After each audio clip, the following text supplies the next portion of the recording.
Welcome to Upholding the Code and Standards, Resolution of the Investigation Process. A CFP Board investigation may conclude in several ways. Many investigations are simply closed after Enforcement Counsel decides no further action is appropriate. In such a case, Enforcement Counsel will send you a letter informing you of the closure. The letter will note that it does not prevent CFP Board from reopening the investigation if additional facts come to our attention. But the letter will provide some assurance that you can move on to other matters in your business. Other investigations end with Enforcement Counsel determining that there is probable cause to believe that you violated the code and standards or the pathway to CFP certification agreement. In that case, Enforcement Counsel can do one of three things.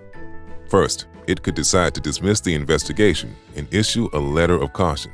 A letter of caution includes an admonition that you should be more careful in the future, as well as a note that the letter does not prevent CFP Board from reopening the investigation if additional facts come to our attention.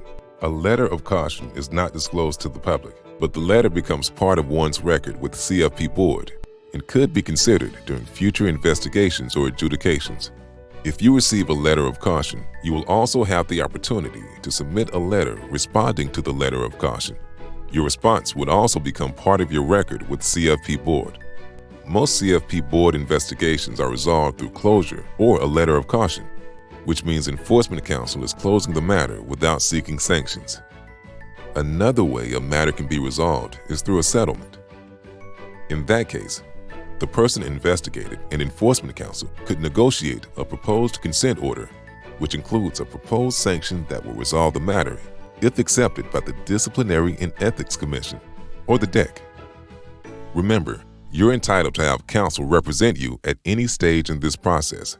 If the parties negotiate a proposed consent order, each side then submits memos explaining to the DEC why it should accept the settlement and enter the consent order. Finally, a third way a matter could be resolved is through a complaint.